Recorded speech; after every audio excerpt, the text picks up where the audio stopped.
Hi welcome to your vibration classes. और आज हम अपने नए चैप्टर के साथ फिर हाजिर हुए हैं।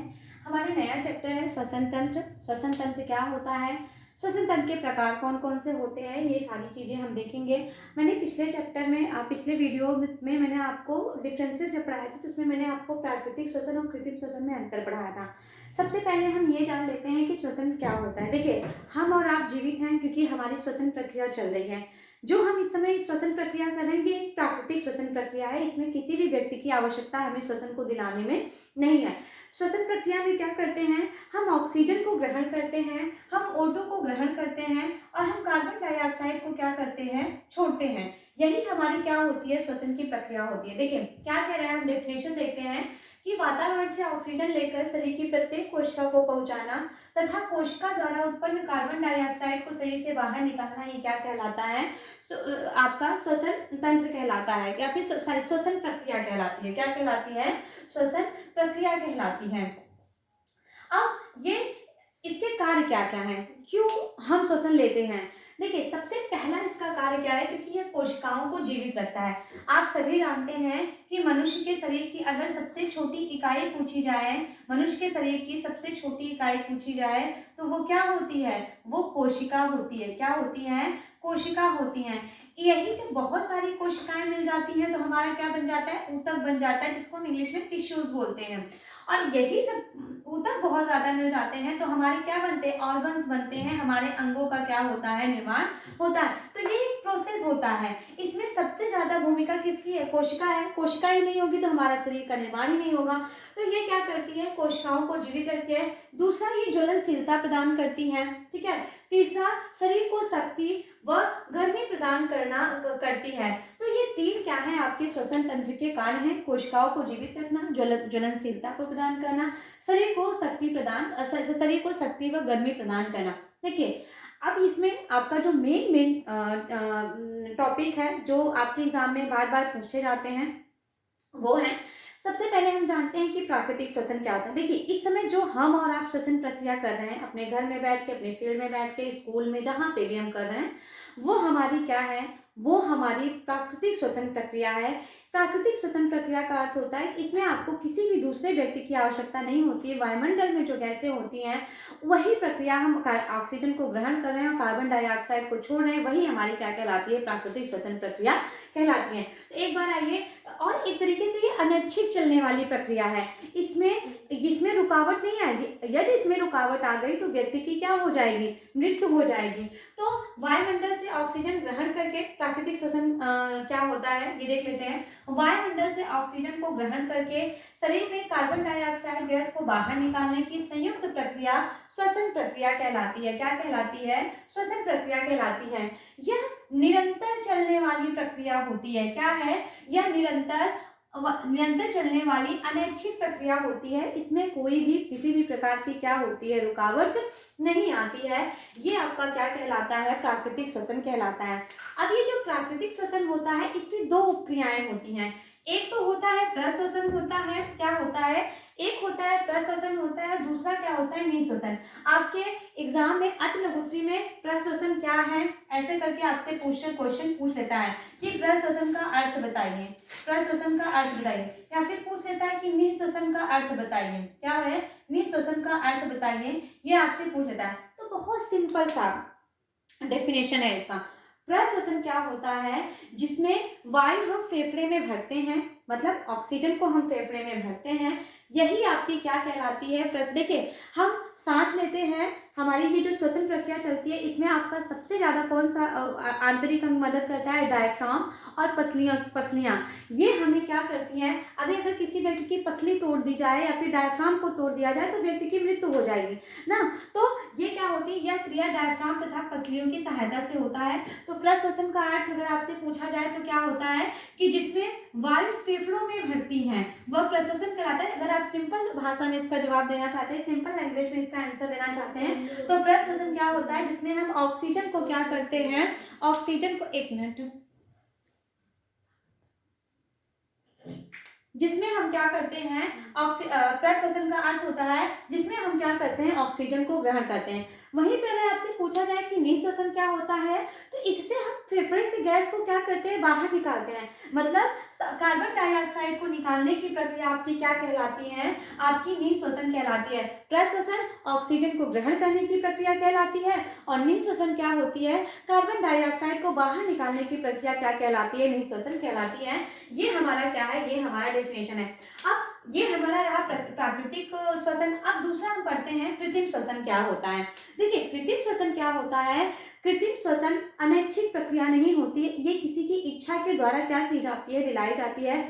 जब व्यक्ति श्वसन प्रक्रिया करने में असमर्थ होता है, उसे चोट लगी है, कोई दुर्घटना हुई है, व्यक्ति की पसलियां कार्य नहीं कर रहे हैं, व्यक्ति का डायफ्राम कार्य नहीं कर रहा है, व्यक्ति इस जो है स्थिति में नहीं है कि वो स्वयं क्या कर सके, श्वसन प्रक्रिया कर सके, जैसे वो पानी में डूब जाना, फांसी लगा लेना, दम का घुटना, ऐसे में हम उसको क्या दिलाते हैं, हम उसको कृत्रिम श्वसन दिलाते हैं। क्या करते हैं, कृत्रिम श्वसन दिलाते हैं। जैसे आइए हम डेफिनेशन को देख लेते हैं। जब किसी कारणवश फेफड़ों में स्वाभाविक तौर से स्वच्छ वायु का आना जाना बाधित हो जाए, जिसके फलस्वरूप प्राणी को दम घुटने की स्थिति आ जाती है, तो इस स्थिति में प्राणी को बचाने के लिए कृत्रिम श्वसन की आवश्यकता होती है।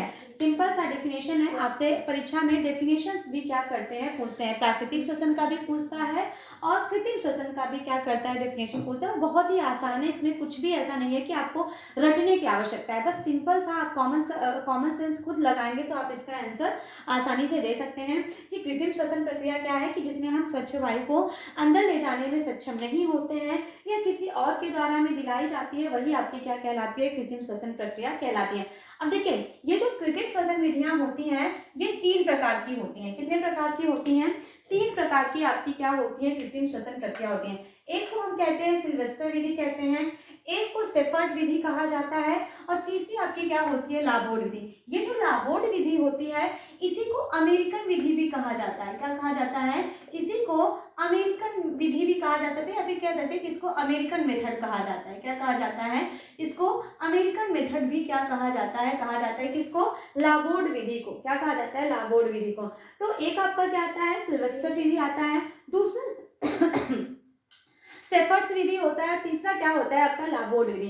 देखिए सिल्वेस्टर विधि में क्या होता है, इसमें सबसे पहले तो देखिए अगर कोई व्यक्ति पानी में डूब गया है या फिर किसी भी दुर्घटना से ग्रसित है, उसको हमें श्वसन प्रक्रिया करानी है, तो सबसे पहले आप उसके वस्त्र को क्या कर दीजिए, ढीला कर दीजिए। ठीक है, वस्त्र को, जो भी वस्त्र उसने पहना हुआ है उसको क्या करिए, ढीला कर दीजिए। उसको समतल स्थान पर लिटाइए, कि नहीं कि ऊपर नीचे आप उसको लिटा ही रहे हैं, समतल स्थान पर उसको क्या करिए, समतल स्थान पर लिटाइए। अब देखिए सिल्वेस्टर विधि में क्या होता है, इसमें 2 व्यक्ति की आवश्यकता होती है। कितने व्यक्ति की आवश्यकता होती है, 2 व्यक्ति की आवश्यकता है। एक व्यक्ति है, मान लीजिए यही व्यक्ति है जिसे जो क्या है, पानी में डूब गया है, ये व्यक्ति पानी में डूब गया है। अब क्या करना है कि जो व्यक्ति इसकी मदद करेगा, सिल्वेस्टर मेथड में क्या होता है, मान लीजिए ये व्यक्ति है, वो उसके सिर के पास बैठा है, ठीक है, वो इसके सिर के पास बैठा है, एक व्यक्ति इसके बगल में बैठेगा जो इसकी मदद करेगा।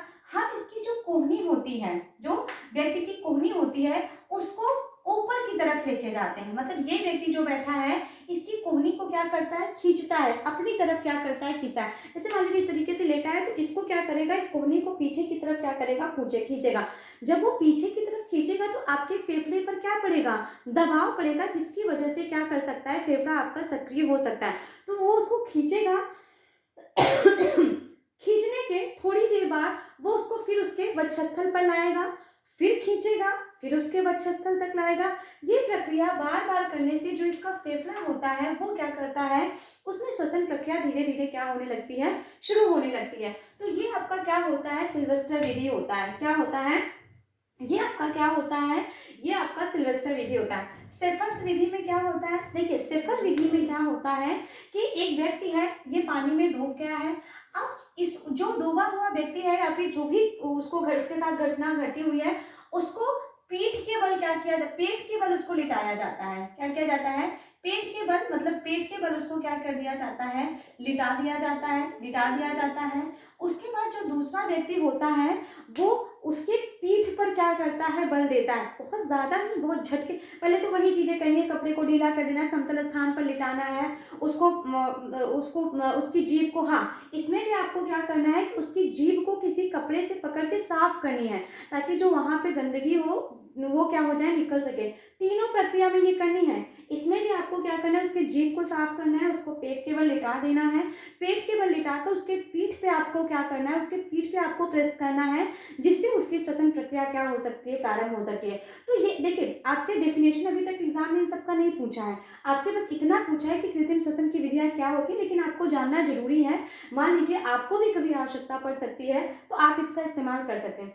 तीसरा क्या होता है, लाबोर्ड विधि होती है, जिसको हम क्या कहते हैं, अमेरिकन मेथड कहते हैं। देखिए इसमें ये कब दी जाती है, लाबोर्ड विधि तब की जाती है जब व्यक्ति के जो अंग है ना, व्यक्ति का जो अंग है, व्यक्ति का अंग है वह श्वसन प्रक्रिया करने में सक्षम नहीं है, उसको मुंह के द्वारा सांस दिलाया जाता है। दरअसल में सबसे पहले इसमें क्या किया जाता है कि जो व्यक्ति होता है, जो मूर्छित व्यक्ति होता है, उसके जो है दांत के बीच में चम्मच डाला जाता है या फिर कोई कड़ी वस्तु डाली जाती है, ताकि दांत और जीभ क्या हो सके, ऐसा ना हो सके कि दांत नीचे धस जाए, जिससे उसकी जीभ भी कट सकती है। तो इस तरीके से उसके मुख को क्या किया जाता है, खोला जाता है, और उसके बाद उसमें क्या किया जाता है, श्वसन प्रक्रिया उसमें क्या किया जाता है, इसमें श्वसन प्रक्रिया दिलाई जाती है, किसमें, आपके लाबोर्ड विधि में, मुख्य को, ताकि जो है इस प्रकार उसको कभी कभी, देखिए ये तब होता है, हो सकता है कि सांस आ जाए और हो सकता है कि ना आए, क्योंकि इसमें जो उसके अंग होते हैं, जो उसके प्राकृतिक अंग होते हैं, वो क्या होते हैं, वो कार्य करने के योग्य नहीं होते हैं, तब हम लाबोर्ड विधि का क्या करते हैं, प्रयोग करते हैं। तो ये आपकी तीनों विधियां हो गई, ये सिल्वेस्टर हो गया, ये सेफर हो गया, ये क्या हो गया, लाबोर्ड हो गया। अब श्वसन प्रक्रिया में भाग कौन कौन से अंग लेते हैं, तो ये भी आपसे पूछता है ना, अति लघु उत्तरीय प्रश्न में ये आपसे पूछता है कि श्वसन क्रिया में भाग लेने वाले अंग कौन से हैं। तो देखिए हम मुख से भी सांस लेते हैं और नाक से भी लेते हैं। कभी कभी देखिए जब हमको सर्दी जुकाम हो जाता है या फिर कुछ हो जाता है तो हमारी नाक जाम सी हो जाती है, तो हम मुंह खोल के ऐसे हम श्वसन प्रक्रिया करते हैं। तो मुख और नासिका दोनों से हम सांस ले सकते हैं। ग्रसनी, स्वर यंत्र, श्वास नली, श्वसनी, फेफड़ा। देखिए फेफड़े, लास्ट में आपका फेफड़ा क्या होता है, कार्य करता है, और फेफड़े का एक कार्य आपका क्या होता है, यह रक्त का शुद्धिकरण करता है। क्या करता है, रक्त का शुद्धिकरण करता है। जो आपके दूषित रक्त होते हैं, जो आपके हृदय के द्वारा आपके उसमें भेजे जाते हैं, उनको शुद्ध करने का कार्य कौन करता है, आपका फेफड़ा करता है। तो ये आपका चैप्टर था श्वसन तंत्र प्राकृतिक। देखिए है ये छोटा चैप्टर, लेकिन आपके एग्जाम के पॉइंट ऑफ व्यू से देखा जाए तो ये बहुत ही इंपॉर्टेंट चैप्टर है। इसको अच्छे से आप लोग पढ़ लीजिएगा। मैंने क्लास में भी आपको बहुत अच्छे से पढ़ाया है, यहाँ पे भी मैंने आपको बहुत अच्छे से डिटेल में पढ़ाया हुआ है। तो प्लीज़ इसको आप लोग देख लीजिएगा, अच्छे से पढ़ लीजिएगा, ताकि आपके एग्जाम में अगर इससे क्वेश्चन फंसे तो आप इसको आसानी से कर सकें। तब तक आप अच्छे से पढ़ाई करिए। मिलते हैं नेक्स्ट वीडियो में एक नए चैप्टर के साथ। तब तक अपनी पढ़ाई करिए, अपना ध्यान रखिए, मस्त रहिए। Thank you.